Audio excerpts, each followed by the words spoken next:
Ouais, ça j'aime bien ça. Ça, je trouve ça pas mal.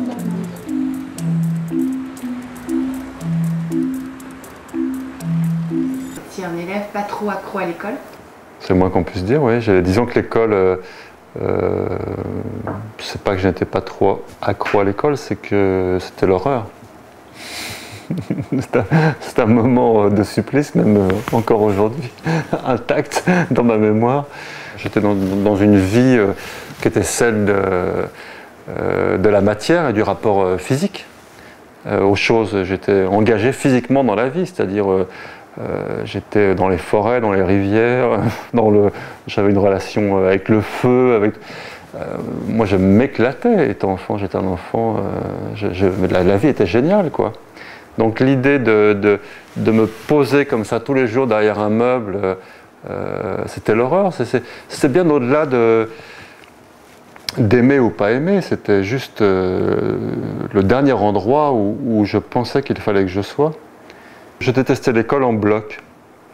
C'était pas tant les matières que de devoir venir m'asseoir tous les matins dans un alignement de meubles, comme ça, de m'encastrer dans un meuble.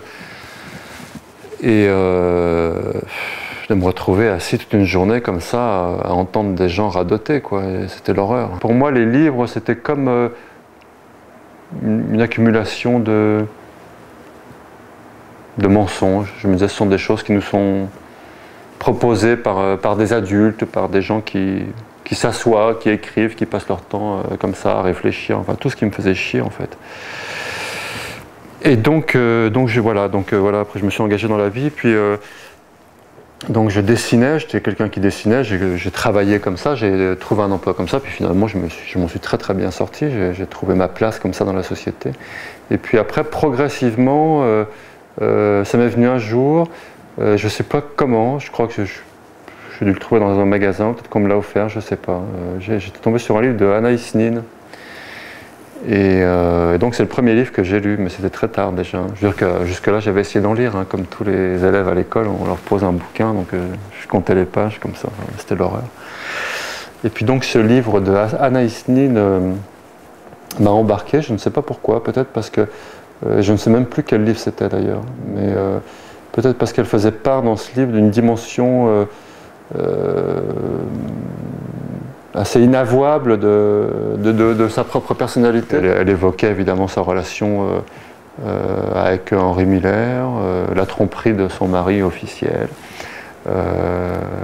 ses écrits érotiques. Et donc tout ça, je me disais, tiens, il y a dans ce bouquin-là un sentiment de vérité. Peut-être que moi, adulte, m'étant engagé dans la vie adulte, peut-être que sûrement d'ailleurs je souffrais à ce moment-là peut-être de vivre dans une sorte de mensonge, comme pas mal de gens qui se retrouvent dans la vie active, comme on dit, dans le monde de l'entreprise, dans la relation professionnelle aux autres.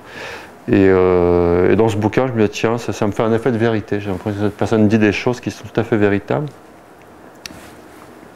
inavouables.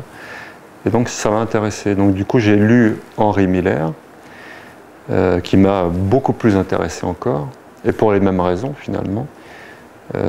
Avec en plus, dans le cas d'Henri Miller, l'idée que ce type changeait de vie très tard. Il changeait de vie, je sais pas, Henri Miller, il a dû à 37, 38 ans, je crois qu'il a rompu avec une première vie qui était celle de son travail, sa vie avec sa femme, enfin bon, bref, tout un truc qui était déjà installé. Il a rompu avec tout ça. Là.